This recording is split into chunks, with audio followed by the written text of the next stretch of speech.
Hey there crew, it's Mark. I thought we would have some fun in today's video and do a big Q&A session. I asked for your questions, anything goes, all questions answered over on Instagram and YouTube, and we're gonna answer through the ones that we gathered today and just have some fun. It's gonna be mostly me talking to you, and we'll probably pop in some clips as we go through because there are questions around like some of my favorite pens and notebooks and other stuff like that. So let's go ahead and kick in with the very first question that we got. This was the most asked question, so I just had to compile them all together. And the question is, when are you and your brother gonna do another video together? The one that you did last year is hands down one of my all-time favorites. Also, how is he doing with his bullet journal? Well, it's funny that you should ask. I was just messaging him when I saw this question.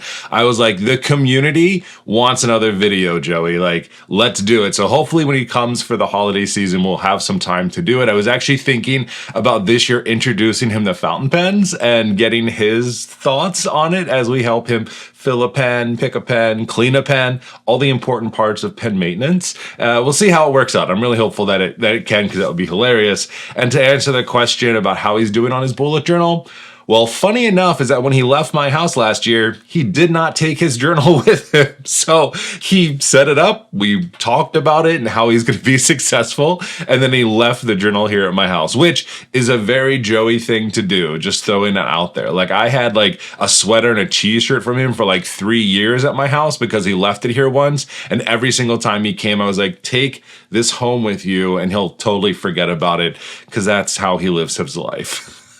We have a lot of questions about notebooks and pens and favorites and things like this, and I thought this was a pretty good question. This question here is, have you ever tried notebook therapy journals? I find that they are very similar to Archer and Olive, and after seeing your Archer and Olive versus Hemlock and Oak comparison, it made me wonder if you've tried them before. The answer is that I haven't tried them before. It's never been a brand, I guess, that I've really had any kind of interaction with, and I think that might be something that I'm holding against them, but from my understanding, they're more of a drop ship company. That means essentially that, you know, they're putting out notebooks and you can buy them and grab them when you need them, but I've never really kind of felt like a brand presence from them. Not that I need necessarily a face to connect with a brand, but I don't feel like they're very personable. I think they're offering journals, and that's okay for most people, but for me, something I really identify with and something that I really love is getting to know the people behind the brand or that work with the brand, and I just haven't had any interaction with them throughout these years. I'm hopeful maybe that that'll happen in the future. I'd love to check one out and see, but never been something really that's going to come across. But as I've been exploring different notebooks and learning more about different brands and papers and things like that and educating myself, that might be something that I'll try in the future and see. But definitely let me know if you've used them before, and if you're a fan, it just makes me want to try things even more. This next question is so good. I love it so much. The question is, if you could do your dream collab, who would you collab with and what would you want to create? I love this question because a part of me feels like I was able to do that. When I did my collaboration with Archer and Olive, I got to design the entire notebook. I got to put smart marks in there. I got to put page numbers in there. That was awesome for me. That was really exciting, and people responded really well to that, and they loved the notebook, and that was amazing. So that was a really big dream of mine for a long time to be able to do that. So when I had the opportunity, I was like, this is amazing. So in a way, I feel like that has happened. But if I had to think about like my dream collaboration, and it doesn't have to be with any certain brand, but I've thought about this long and hard, I would love to do some type of a stamp collection with Eric Small Things, and I feel like the avenue for that would be with Cute Things from Japan. Those sisters are so amazing, and they run their shop, and they have a close connection with Eric Small Things, and I think to be able to, like, I don't know what I would do, maybe create like a functional stamp collection with Erico and like her designs, but with like things that I feel like functional planners would also like to use. She has amazing images that she creates. I have all of the collections of all of her stuff, but I would love to be able to create like a really functional one with her. Like, that would be like my dream collab, and I think that that would make me ridiculously happy because I'm such a fanboy for anything Eric Small Things. So yeah, that would be it. That would be pretty cool. Maybe now that we're putting this out into the universe, like, can you imagine if that happened? I could die happy. A follow-up to that question, which I thought was a really good one, is that if I could be a collab matchmaker, who would I pair together and what would I want to see them create? And when I saw this question, two people immediately came to my mind. The first would be Jess. I think that anything Jessie Curran with a planner would be amazing because I think she has such an interesting, cool aesthetic for herself. And I would love to see like what she would design with that. But I think more than anything, she could create like a really good and functional like goal planner. She's so good at kind of setting the stage for what she wants to do. She's helped me, I know she's helped plenty of the community understand goals, break them down, and then work towards achieving them. And when she has something in her mind, she gets it done, right? When she has her challenges and things like that, like she's all in it. And there's so many little great nuggets of information that she gives to us as she goes through that. So I would love to see a collaboration where she could create a goal planner, but also leave a lot of it open. Like maybe she would get you started, but then after that kind of let you fly free and then take what you've learned and use it for yourself. So a little bit of that goal planning and kind of journaling mixed together with that DIY planning would be amazing. And I just think like she would have a really cool collection and we would all love it. It would be cool if it was with Archer and Olive. We have a great relationship with them already, which would be cool, but honestly, it could happen with anyone. I think it would be amazing. My second one would be some type of a journal collaboration with Julia here. And this is why. She's one of my pen friends. She's a person who I follow and I love watching what she's doing with pens and ink. And she also has a history with bullet journaling and journaling altogether. I would love to see a collaboration where she can create the mix of those two things, like finding really great paper that works well with fountain pens, but mixing it with a dot grid journal, especially with a brand that's well known for it. So again, I think about Archer and Olive because we all have, been connected inside of that space. But honestly, this could happen with anyone. But I think it would be a very focused journal that really paid attention to paper and paper quality and it actually working with fountain pens, just because that's a space that she's in. That's two that I would love to see. And if I could match make them together, I think that would be fantastic. All right, this next question, we start to move into some fountain pen and ink conversations, which I love so much. This question is, Mark, what is your favorite fountain pen and fountain pen ink of 2025? And I love this question so much because there are a lot of pens, there are a lot of inks, but I have to say one of my all-time favorite pens of this year was the Waterman Carine.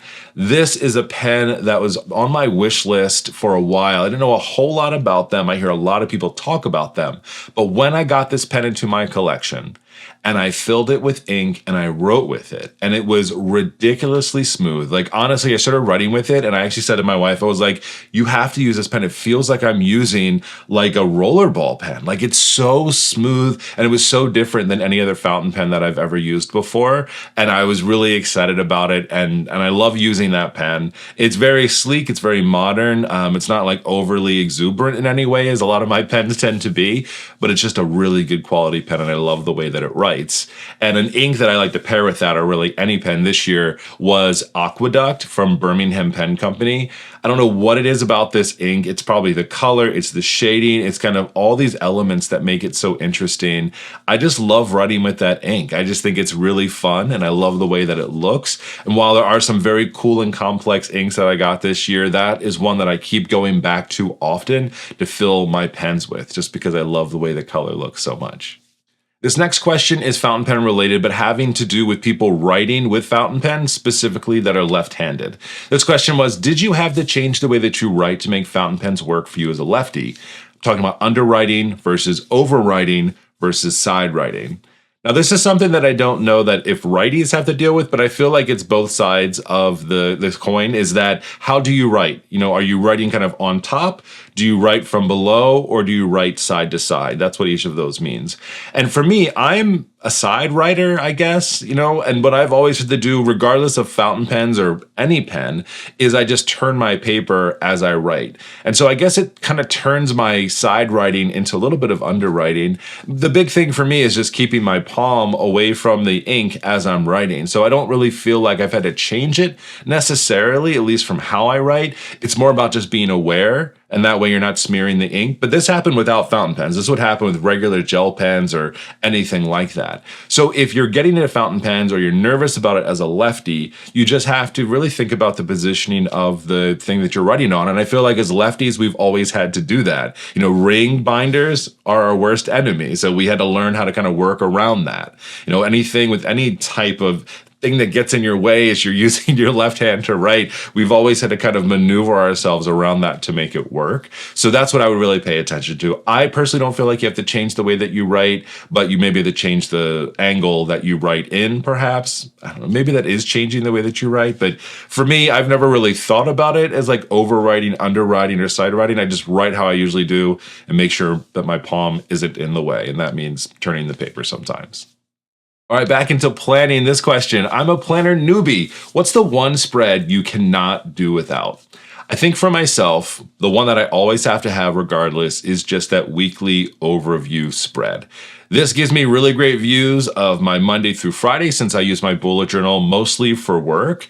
If I am planning anything on the weekend, I can create a space for that. But having that overview is key for me. I love to know what's happening throughout the week. Are there any certain appointments that I have to pay attention to? Any certain milestones or due dates that are more important than everything else on the page?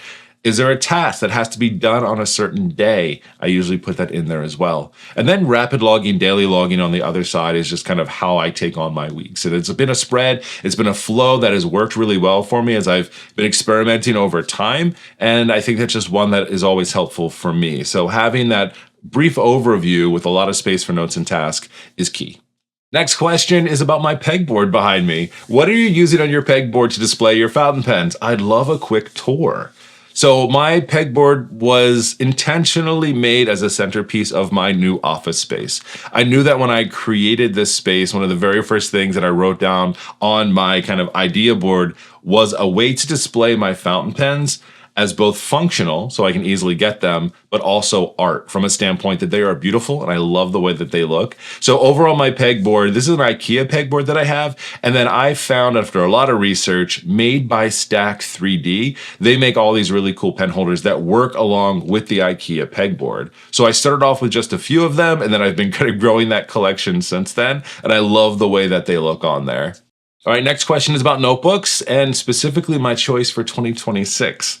Since you will be using a hemlock and oak for 2026, what do you think you'll miss most about Arch and Olive? And do you plan on using any of their other notebooks in your collection for other things? So I've been using Arch and Olive notebooks for at least the past 5 years. From my very first one that I tried, I fell in love with it. I loved the paper, I loved the designs, I love the brand, I love the people that work with them, so much that I've been on their design team and ambassador team, and I collabed with them and made a notebook as well. But I felt like I needed a change as I've been using fountain pens more, been noticing that the Arch and Olive paper hasn't been loving those pens as much. And one of the things I loved about Arch and Olive paper is the fact that you can do something on one side, flip the page, and it's like starting on a blank slate. There's nothing coming through, nothing ghosting through, nothing bleeding through usually. But what I found over time is that my fountain pens and certain inks and pen combinations don't work well, and they get kind of this blotchy look on the opposite side before I even start to use it, which is maybe then want to skip pages so that I don't have to deal with that. So I've been exploring other things, Hemlock and Oak. I did a comparison between them and Archer and Olive to take a look. Hemlock and Oak is a new brand to me, and I'm excited to be able to use one of their notebooks. I purchased one and was in the grid.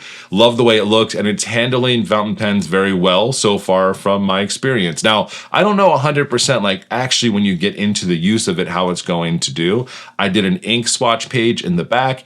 Some of the inks did bleed through a little bit, but the way in which it did was very kind of contained. It didn't blotch and kind of feather out. It just kind of kept to where it was. And it's when I'm putting down like a lot of ink with like a dip pen versus a fountain pen. Other fountain pens seem to be doing okay. So I'm excited to explore that with Hemlock and Oak, but that doesn't mean that all of a sudden I'm not using Archer and Olive anymore. I'm still a giant fan. I still love their brands. I love their notebooks. I love their stationery and all their fun accessories and the people that are there. So if something comes up that I need a notebook for, it's easy to grab because I have so many that are in my collection of different sizes and things like that. I also think that I'll miss the square size of the notebook as well. If I didn't go with the Hemlock and Oak this year, I was going to go with another square Archer and Olive notebook. I love that size. I think it's fantastic. It's kind of that perfect space between an A5 and a B5. Just it works out perfectly. And it's so fun. And it's a fun size to work within. I'll miss that definitely because that's where I thought I was going this year with my journal, but I made a little bit of a pivot, but we'll see. Probably come back. I have way too many Archer and Olive notebooks never to use them again. It's not my intent or my expectation, but I'm ready for a little bit of a change. This is a fantastic question that a lot of people have asked me over the years, which is, Mark, how do you balance work, family, and YouTube? And what I will tell you is that this has been one hell of a learning adventure. And so the way that I think about this is I go all the way back to the very beginning. When I first started my Instagram account and decided that I was going to start posting about my bullet journal, it was all that I thought about. Every second of every day, everything going through my brain was, what am I posting today? What am I making today? How am I going to grow this audience on Instagram? And that was a real big focus. So that's what I spent a lot of my time doing. If I was at work, I was creating spreads for work. That's what its purpose is for. That needed to work first. But I was thinking, oh, well, don't write on this just yet because you have to take a picture of it and post it. And then when I was at home, in the evenings after work, I was thinking up ideas. What can I make in my bullet journal? What trackers could I make? What can I post? All of those types of things. And this was before reels and shorts and any type of short form video, and well before I was even thinking about YouTube altogether. So it was just me creating a lot, posting a lot, kind of doing that.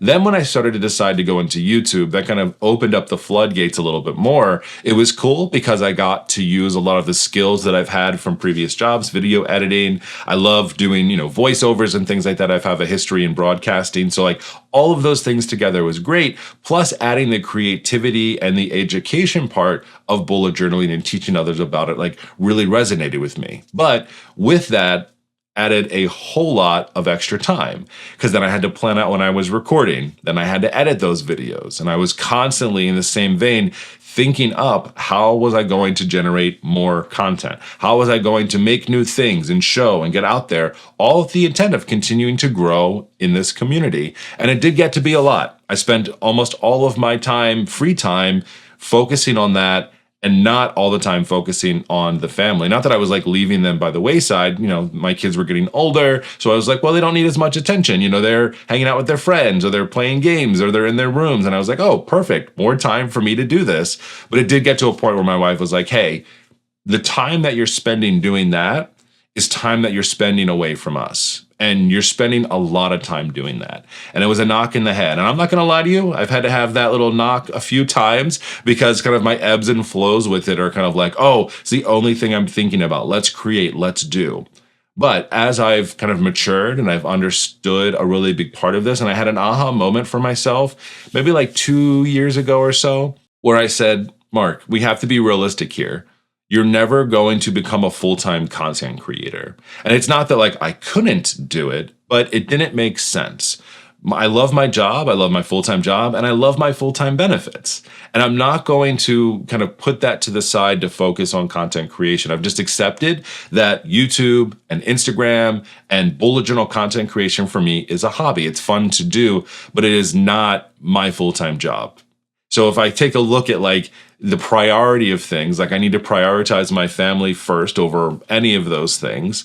My job is incredibly important to me, and that will always be a priority and a focus. So when I'm working, I'm working. When I take a break, and if I want to use my lunchtime to be able to work on something else on the side, I will, but it's not interfering with work, and that's really important to me. And then any other free time that I have, or if I need to prioritize it, I just communicate it and make sure it doesn't happen a lot. And I'm hey, I have to edit this video. I have to get it out. And so that was just a big part for me. Time blocking helped out a lot, where I'd say, okay, hey, this week I need to work on this video. So on Thursday night, I need to record and I need to edit that. And it was just kind of known, but the other parts and the week and the days and everything else would happen. Or if something came up on Thursday night and I needed to shift that, I just was okay, it's not a big deal. Again, this is a hobby. This is for fun, so I can't hold myself to any certain expectations. And the only time that I can do that is if it's a paid engagement, right? It's a paid reel or a YouTube video, or I'm partnering with a brand and there's certain deadlines. Then I have to keep to it. And that is usually okay because it doesn't happen a whole lot, but it's just kind of the way that I've kind of prioritize my life now. And again, it started off in a very different spot than I'm at now. I've accepted it. I hold myself accountable for those things. So I think the biggest thing is to have people around you that let you know when you're kind of overdoing it.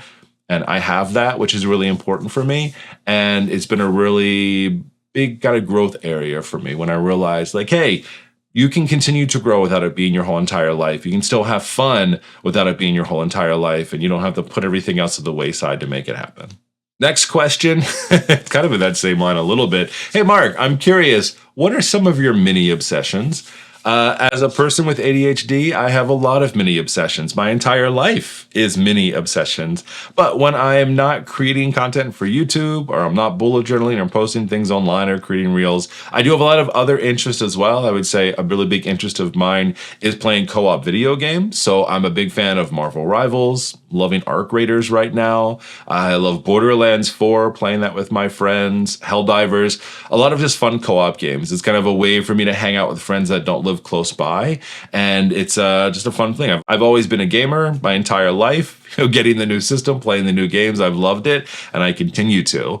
For friends that are local, I also am big into Magic the Gathering. I love playing games, board games like Spirit Island and Aeon's End. A lot of them, again, are collaborative games that you play with other people or against them, but I have a lot of fun doing that too. Another mini obsession would definitely be that I'm a plant dad. You don't get to see as much of it now. Maybe I can put some more live plants around me. I have a few around, but they're not on camera. But I am a big plant guy. I love succulents. That's where the obsession started with friends of mine when we were in the office. I had a beautiful office with a big window, and I was just propagating plants all the time.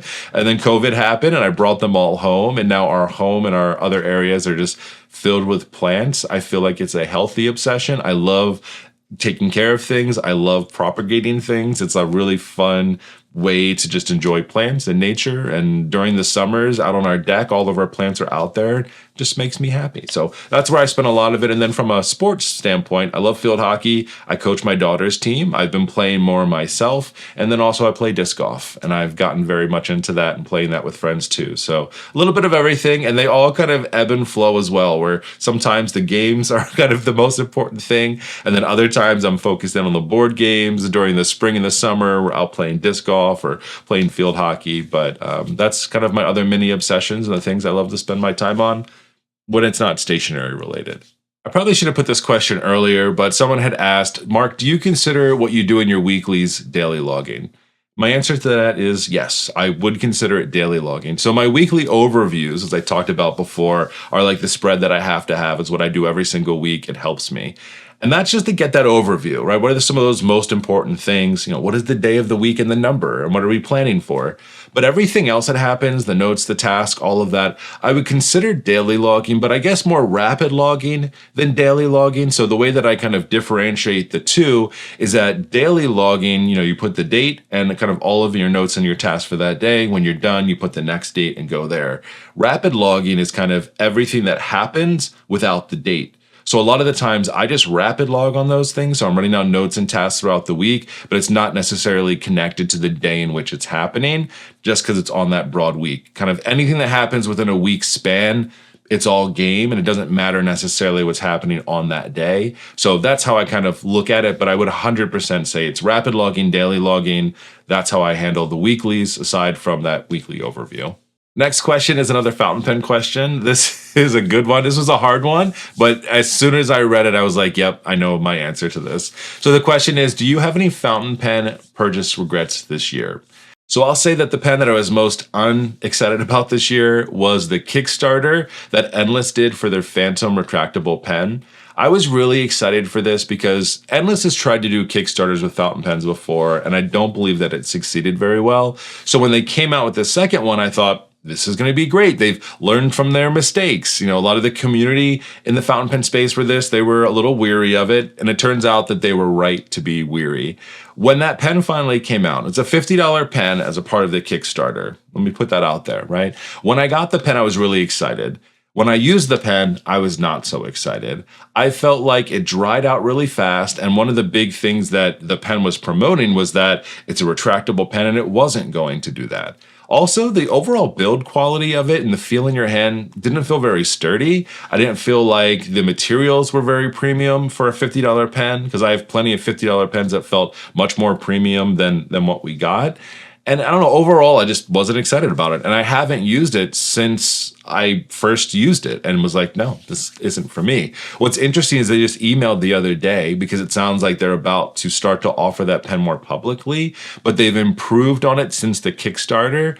And they had this like improvement kit, which like added extra seals and labels and materials to it to make it a better pen. And I think that's what they're going to offer when they go public with it. But I didn't like kind of the offer for it. It was like it cost $7.50. And if you buy it, they were going to give you a $7.50 store credit, but not for that. And honestly, I feel like they should have just sent those kits to anybody that bought the Kickstarter. That's just my opinion there. Yes, there would have been a loss, but I feel like the game would have been, hey, they're trying to make this right for everyone that kicked in for this early to get this pen. And I probably would have had a better experience. And I know it's only $7.50. I get it. But like I have a lot of other pens that I just like a lot more. And I feel kind of like I'd rather bite the bullet. But then at the same time, I'm like, well, for $7.50, I could have a pen that I might enjoy more. So like I keep going back and forth on it. I haven't made my decision yet. But that's the pen I would say that I was most disappointed with this year. Aside from the ones that I got from Temu that everyone told me I needed to buy. And I did, and they were crap too. But they were like $3 a piece versus $50 for the Endless Phantom. So that's where we are. This next question I think was very well written and very introspective, and I'm excited to answer this one. This one is, I would love for you to reflect back over the years, even before fountain pens, about how you've changed as a planner, a bullet journaler, and a creator. What are you looking forward to in the upcoming years, and what do you want your channel to become? I love this question because I myself have reflected on this a lot over the years, especially when we've talked previously about how do I balance kind of all those things. So if I go back to the very beginning, when I first started my account, Men Who Bullet is how we started that, I was so focused on wanting to be this instant Instagram influencer star. In my brain, as a guy in this community, that is what was going to make me stand out amongst everyone else. And it wasn't. It has been a very slow but improved growth over time. And I thought that it was going to be instant. As a lot of other accounts around me, I was seeing that happen with them. And so what I found myself trying to do was imitate them in what they were doing, their spreads and what they were posting and like materials they were using. And I was so focused in on that part of it, I was missing what has actually been the most important part of building out a community, which is the community itself. I was so focused on me and my bullet journal and what I was posting and likes and all of that. What I love now is I love interacting with you. I love the comments and having conversation in the comment section. I love the feedback that we get for the podcast. You know, Planner Pals podcast has been amazing and I love doing that. I love the comments and the conversations we have in our DMs and in the reels of our posts and things like that. That's what I really love about it. And so reflecting back, I would say, man, I was so focused on the likes and all of that, and I wasn't paying a lot of attention to like the quality of what I was actually doing. I mean, the quality was there, don't get me wrong. Like I was spending a lot of time on those spreads and making them look perfect and Instagram ready, and I was using them. It's not that I wasn't, but it was just a very different kind of perspective. And when I started to kind of let go of that perfection and I started to focus more on like what was making me happy versus what was just making everyone else happy, I feel like I really started to come into my own. And I think that's also when I saw a lot of growth for my channels as well. So when I stopped focusing on others and really started focusing on myself and what was making me happy, I think other people started to feel that a lot more.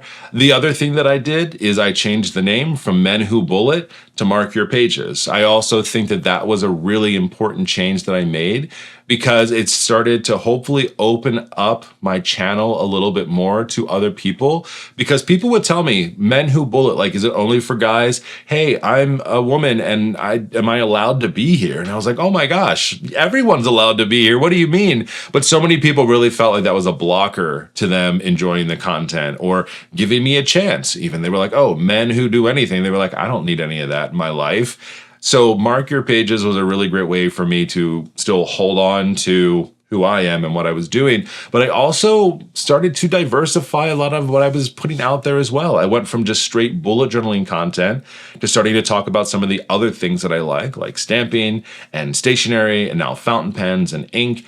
And I feel like I've been able to kind of bring everyone along on that journey with me, but do that with others. I've learned so much from this community on things that I had no idea about. And I love that more than anything. I love that more than any likes or follows or views that I could get on anything out there.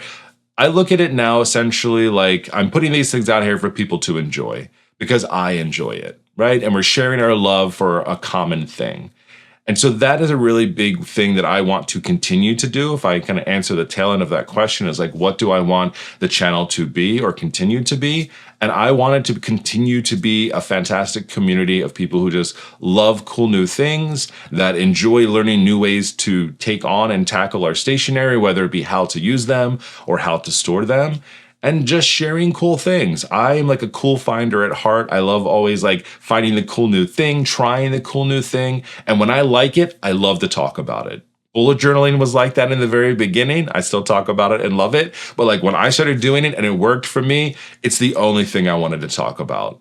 And now I feel like the same thing is other friends and people are getting interested in fountain pens. They're like, Mark, and they're coming to me asking me for my opinion. And I love that. The same way that people have done it for different types of notebooks and different layouts and spreads and ideas. It's growing. And I want to continue to grow that and do that and just be happy with what I'm doing. And I totally am happy now. I feel very good. I'm kind of accepted my space and I love that. And there's not a lot of stress with it, which is a really important part. And that's really what I want to continue to do in the future as well. This next question, I almost didn't want to put it in here because I didn't want to accept this, but the question is, Mark, how do you keep track of your fountain pens and how many do you have? So I'll answer the first part very open and honestly. I'll answer the second part too, honestly too. But the most important thing that I've done is I created a digital catalog for all of my fountain pens and all of my inks because both of those collections have grown. And I also have all my notebooks cataloged as well too. But the question was about fountain pens. So inside of my digital catalog, I pay attention to the most important things, which are going to be like, what is the name of the pen? Who is the brand that it's by? I put a photo of the pen in there as well, because as I select them, I need to know what it looks like so I can visually see it and find it. I pay attention to the nib sizes as well, because that's really important, especially depending on the type of ink that I want to use or where I want to use it, usually where I buy it from and the price. So those are the things that I track through, and it works amazingly for me. I love the catalog. I love collecting. I love all these fun things. Now to answer your question on how many do I have, as of this moment in time, and I'm trying to think if I've cataloged all of my new pens, and I don't remember if I have. I have like 2 new pens that I just got. I have 117, which is a lot. I know that it is. I know that it's a lot, but they are beautiful and I love them and I use mostly all of them. And the only ones I don't use are the ones that I don't love, and the ones that I don't love, I'm thinking about selling eventually. And I'll probably sell some of my other pens too, maybe that I'm not using as much. And I've also been giving away a lot of pens to friends and family too as they've been interested, and it makes me feel really good. Actually, I have less than that because I just gave away 5 fountain pens to a friend. So I have 112. So less than I thought that I did before. But that's the reality of collecting. And if someone asks how many inks I have, I'm going to be scared about that. And I think someone does ask about that. So let's move past this question on to the next one. Still fountain pen related, and I love these questions. Hey Mark, I'm new to fountain pens and would love to know what pens you think a beginner should have in their collection. So first off, welcome to the wonderful world of fountain pens. I have a lot, as we just talked about. So I would say, this is a really good question. I'm a big fan of TWSBIs. I talk about them a lot as great beginner fountain pens because there are a lot of different TWSBIs with different filling mechanisms at different prices. So if you want something really quick and easy, like the TWSBI Go or the TWSBI Swipe are really nice, easy pens to kind of introduce you to fountain pens where you like click a button and the ink shoots up inside of it and you can start using it. Love those. Those are great. I also love, the TWSBI Ecos and some of the others as well. And the reason I love them so much is because, again, they're very easy to use. They're a piston fill. You stick them in your ink, you turn the top, sucks up ink, you can start using it. There's no extra that needs to happen with it, and it keeps everything pretty clean. And I think for that reason, That's why I usually recommend them as like easy pens to get into. Platinum makes a really great pen as well, whether you're just looking for like the preppy, which you can fill yourself with ink if you want to, but they're just plastic, they cost a few dollars, and it's a fountain pen. It doesn't need to be any certain type of a fill mechanism for it to be a fountain pen. Fountain pen is a fountain pen. And those are just really nice and easy to get into because it's pretty low barrier of entry. It's, $3 to $5, and you have a pen with a cartridge and you use the ink and you see if you like it. And then you kind of build from there. Now, something that I'll say that eventually I think anyone new in the fountain pen should eventually get would be a maker pen. And this is why I say this. Some of the coolest pens that I own have been made by pen makers. They are artists. They are amazing. They do the most incredible things with materials to make them happen. And there's some really cool and interesting designs. So if you get a chance to go to a pen show, this is something else I think every new fountain pen user should do. Go to a fountain pen show with zero expectation even that you're going to buy anything. You're probably going to buy something, be realistic. But like just going there and seeing all the different types of pens and makers and what they offer is really incredible. It is overwhelming. I know my very first trip to the DC Pen Show, I was just like, I didn't know what to do. I was sweating. It was hot. Like there's so many options. But that second time that I went, I felt so much better because I was like, oh, this is cool. Like, let me talk with these makers who are making these pens. Let me talk with some of the bigger brands that are here too. Like getting to know people and seeing different types of pen was awesome. Getting to use pens without having to buy them, even more incredible. But I think at some point, everyone should get a maker pen. That way you can support small artists that are doing amazing things. I love my maker collection over on my board. There's so many cool pens over here. I love it so much.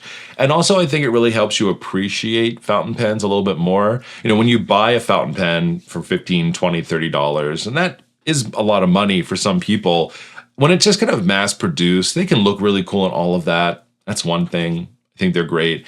But like getting a pen that someone handmade and put together and like has a story behind it makes me even more excited and just appreciate it as well. So like start small, get the Twisbees and kind of get in there and find some things that you like. Go to a pen show, try different pens out and love it, and then eventually get a maker pen because I think it'll just take your love of fountain pens a bit further. And usually they have a pretty cool story to go along with it too. All right, totally opposite direction. Hey, Mark, I would love to learn more about your project management process. So in my full-time job, I am in design operations, which essentially my audience, my clients are my design team, my content designers, my UX designers, my research designers. All of them are my clients. I want to make them happy. And a part of that role is helping the team and breaking out projects. I'm not a project manager, and I'm not a program manager, but sometimes I'll put on those hats when I need to. And over time, I've had to learn a lot about project management. I'm not going to say like I was like homegrown taught how to project manage, but I've been doing a lot of self-education and taking classes and courses on how to do that. I'll say like my process though, going into any project when something needs to be broken down is first to just go in and listen. It's also a really important skill in design operations when you're coming into a new team as well, is just listening. You're trying to bring in all those different inputs. What are we trying to do? What are we trying to solve? What general timeline do we have to do this work? And I kind of gather all of these bits of information and take it back. And then I kind of create, and I've done this in my bullet journal, almost like a project brief in a way. You could also do this digitally. It doesn't have to be done by hand, but I like doing it by hand first. Is just understanding those big things. What is the project? Who's on this project? What is the general timeline that we have? Write that in pencil because it never stays the same. And then really understanding what we're trying to do. And then once we have that, then I like to work with the actual working team and I like to talk about all the different phases that we need to go through with this. So my team has a design process that we typically follow, but sometimes we have to deviate depending on the project. But I kind of fill in those gaps. Okay, we're going to do research. Okay, what type of research do we want to do? Are there any workshops that we need to have and get together before we move into our next phase? Then once we have those things complete, then getting them on the scale, then once we understand all of that, getting that on the calendar, scheduling those out and getting that prepped. And then I'll start to forecast out the rest of the bodies of work. And then as we get closer and closer to starting it, we refine those dates a little bit more and kind of get a little bit more precise. But I'm kind of like very loosey-goosey up front because anything can change.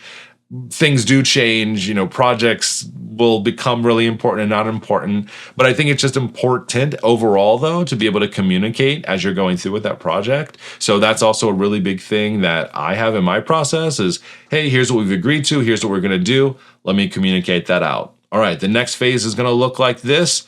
We've figured it all out. Here's what that's going to look like as we kind of work all the way down and continue to refine it. There are probably some very more specific, and maybe that's a little too broad, but like my process is very much come in, learn, plan around that, execute on that, forecast the rest, and then refine as we go along and communicate as you're doing so. I love this question. Mark, what is your favorite part of the Planner Pals podcast? Well, this is an easy one.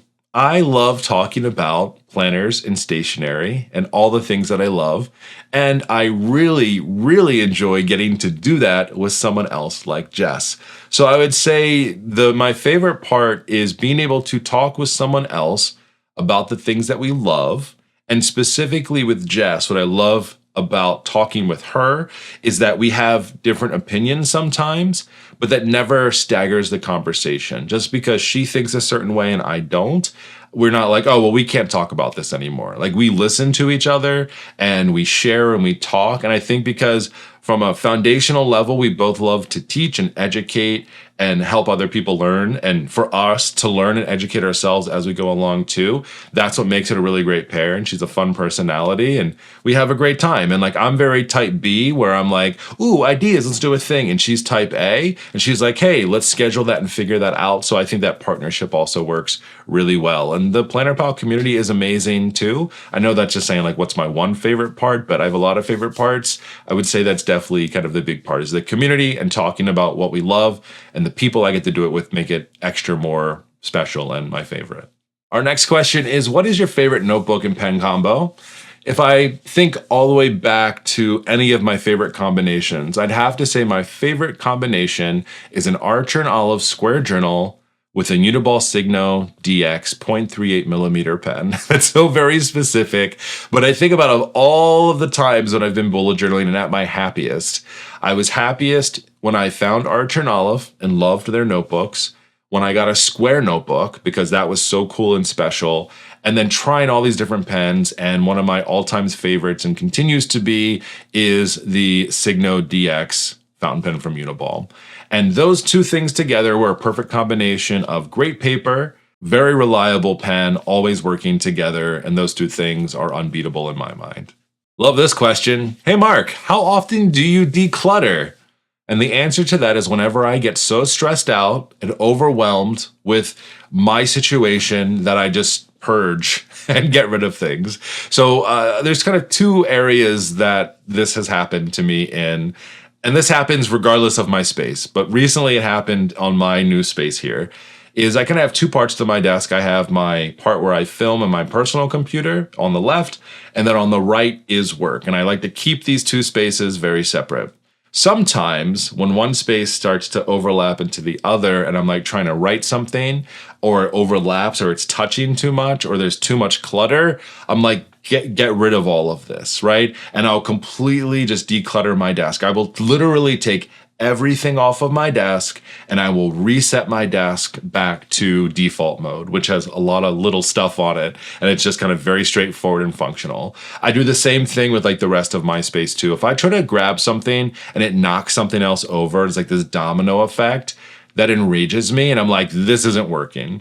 And I'll go through and I'll reorganize drawers or rethink it. And recently, as I've been reorganizing too, be like, am I going to actually use this pen or this marker? Or if it's not working all the way, I just get rid of it. I have plenty of other stationery to use. I don't need to hold on to things that I don't love anymore. So if it's still in a usable state, I will gift it to, I'll take it to work and be like, please take these pens.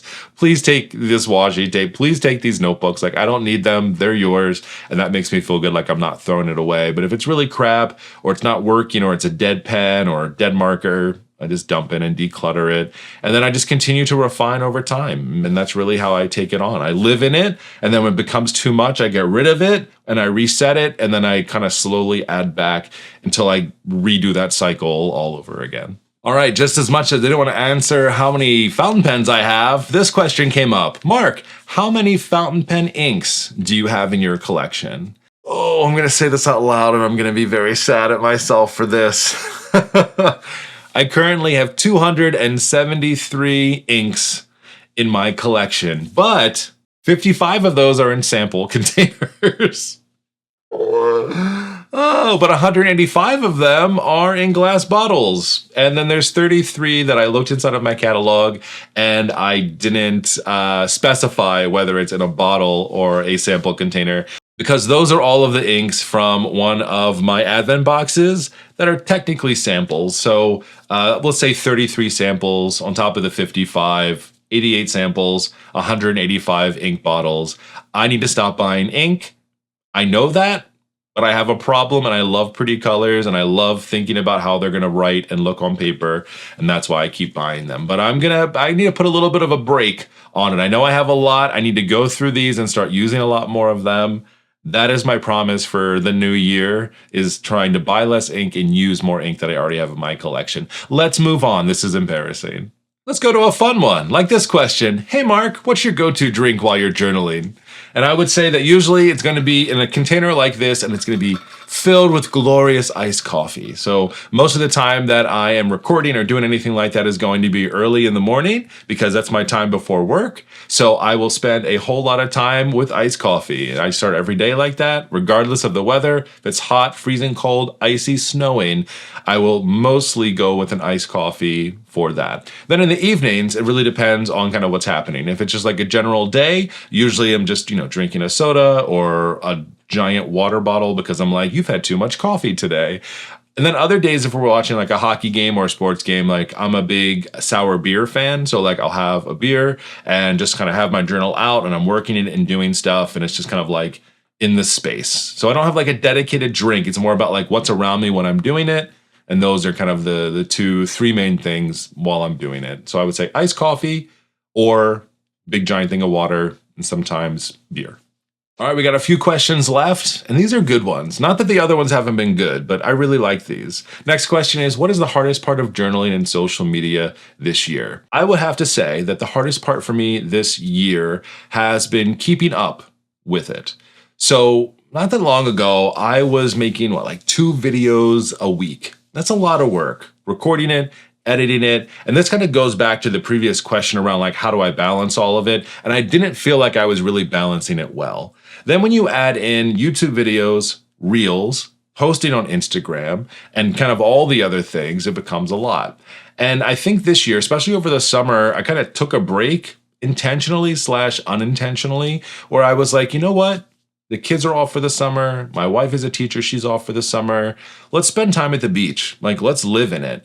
And, I used my bullet journal for work, so that was there, but I wasn't so worried about creating new content all the time. I didn't have all my gear and all my equipment around me intentionally, with the idea of like not spending a whole lot of time on that. And that was totally okay, right? This is a hobby. I continue to tell myself I love the people in the community as a part of this, and I still want to engage, but it just wasn't a big priority. And when I came back from that summer break, I found it really hard to like get back into it. I wasn't inspired. I didn't have a whole lot of like drive towards it, honestly. I was like, well, I didn't do this for the past, 8 weeks. So do I need to continue to do it? And I don't know, something about it just kind of felt like, no, I didn't need to. I couldn't think of any new video content to make. I wasn't really interested in making any new reels or like posting anything. I was just kind of living in my space, and that's what it was. And then I came across some different research methods. I think I kind of dipped into like the AI research part a little bit more and started to experiment with that. And I was like, oh, well, let's use this for like idea generation. Since I was having a hard time generating different ideas, I was trying to utilize that a bit more. And that actually re-engaged me a little bit more, because one of the first things I did in there was start to build out like an audience profile. So I was doing all this fun stuff with like data analytics and taking a look at, demographics in Instagram and YouTube, and understanding like those are 2 different audiences, and understanding like what did people like and what was I doing, what did I like. and then kind of compiling all of that in a really nice and easy way, plus adding in just outside resources as well and information to say like, well, what are people interested in right now? And do I identify with the things that they're interested in? And some of it wasn't, it's like, oh, reading journals are really big now. Everyone's doing a reading journal. And I was like, I don't really read that much from a standpoint of like books, fiction, nonfiction, whatever. So like, I'm not going to create content for no reason, where in the past I would have just for, again, the clicks, the likes, the views. It's like not going to do that. Oh, people are interested more in fountain pens. They want to know more about that. They're interested in project management. They're interested in how they're using their journals and their planners for work. And I was like, ooh, that's me. This is my space. I know this space well. And that's what got me into it a little bit more. It was also like people are looking for trusted voices for stationery products. And I was like, I definitely fit all of those pieces. So let's talk about how we're using different stationery, how we're organizing it, kind of the things that are involved inside of there. And that made me really feel good and happy about what I was doing. And that's what reignited my spark to be like, hey, it's about education. It's about having fun. It's about showing people, what you're doing and how you're doing it and getting them excited and inspired. And that was a really big point for me where I was like, oh, cool. I'm having fun again. And it was a really great way to kind of do that. So getting back into it and like refining what was happening was hard, but I definitely feel like we've made it out on the other side and feel, again, really good and comfortable about where I'm at now. This is the other question that was asked a lot. Hey, Mark, are we going to get an updated office tour? And the answer is yes. I mean, the reason I haven't done it, I have all the footage from the move, my process, my thought process coming in here. But the truth is that this space has changed several times in the short amount of time that I've been in here. And so I'm always like, well, if I do an office tour and I show you how I'm organizing things now, in 2 weeks, that could look totally different. And that's why I don't do it. And so I'm like, well, we got to do it. I know that I have to do it. Not that I have to, I want to do it.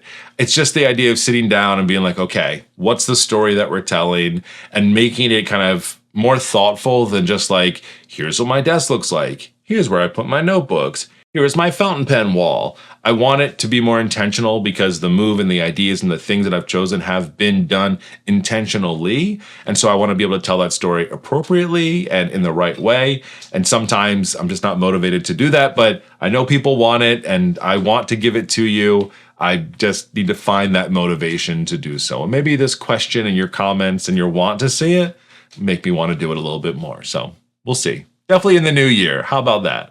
All right, 2 more questions to go. This one, what is the one thing that makes a stationery store stand out to you to make a purchase? So I'm going to put this into 2 different categories. I'm going to put this in-person, brick and mortar, so actually going to a store and shopping in-store, and online, because that's another definitely cool space to be. So for an in-store purchase, and for me to like that, there has to be something very special about the stationery store, whether it is all or part of a store. There's this really cool store up by me that sells a lot of like thread and wool for like crocheting and knitting and all that kind of stuff. But then another part of their store also has pens and stationery and notebooks and all of that kind of thing. So what's cool is that this place used to be a bank. So like the overall aesthetic is very cool, but in the bank where the bank vault is, they have all of their yarn inside of there. So it's like bank vault doors and like all these like safety deposit boxes, but they have it stacked up with yarn, which is really cool. And I just thought that was really neat. I loved being in there. They were playing good music. The people were friendly. They had pens and things out for me to like touch and interact with and do. And like, I don't know, I love that. That is a really good feeling. Like that's something I'll be like, oh, I want to buy something from here. Versus it just being like a little corner of a store that's like, oh, we have a pen over here and like a notebook. I'm like, yeah, that's cool. Maybe if it's something that I haven't seen before, I'll be like, oh, neat. But like, it's not the main feature. And I'm kind of like, meh, I don't need to get it now. Or I could get that anywhere. When it comes to online stores, a really big thing for me is that they have things that other places don't have. So a really great example of that is like Cute Things from Japan. I came to them because they carry a lot of Eric Small things. And I was like, okay, not a lot of the stores offer that. Nothing that I can find around here. Now, more have recently, but before it was really just them. And I was like, great. And I loved all the cool gear that they had in there, all the stationery, you know, even getting to know them themselves and interacting with them made me feel really special. Like, they know that I'm an Eric Small Things fan. So like when they put out new stuff and I buy it, I'll get a little handwritten note from them being like, Mark, you know, we love that you love Erico so much. Like, we're so excited that you now have this new thing. And like, that makes me feel really special. And I don't expect that at all. I'm really there for Eric Small Things, but those are the types of things that are great. You know, something like Atlas Stationers as a stationery store. Like, I love what they're doing online. I love that Brendan is like doing lives. They're talking about pens. They're educating. They do a sidewalk sale. I don't live in Chicago, but I want to go to Chicago to go to their store. It's things like that where you're like, that makes it really exciting to be immersed in a space. And so for me, that makes a really big difference. I get the branding out there as a marketing person. I love that as well, but it makes you feel like part of the family and not just a customer at a store. And like, for me, that's a really big thing. All right, our last question. I saved the best for last, and it is this. Mark, is your family supportive of your passion and love for pens, ink, stamps, and notebooks?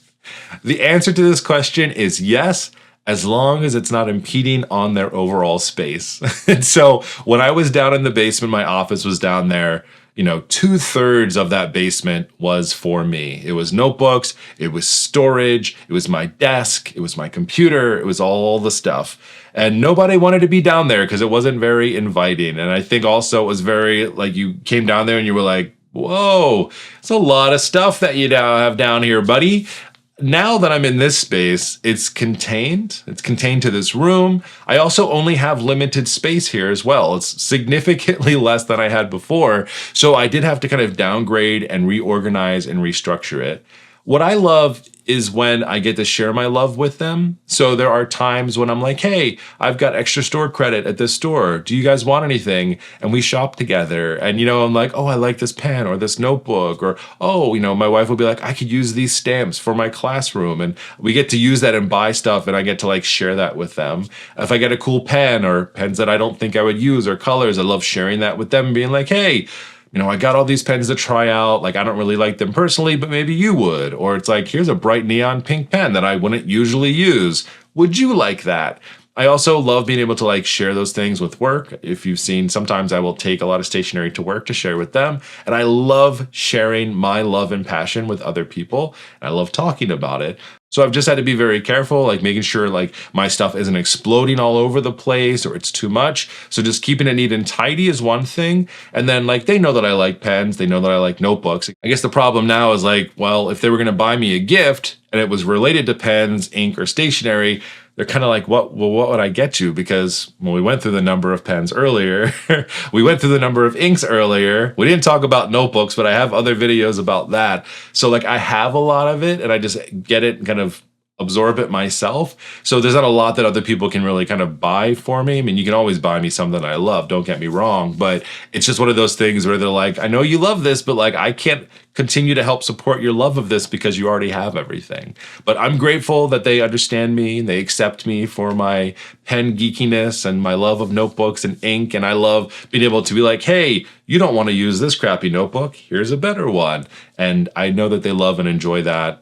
Even if, you know, they're not all into it as much as I would love them to be, we find those moments and that really makes me happy. All right, friends. Well, that's all the questions. There is quite a lot, and I thank you for sticking around and watching through this video.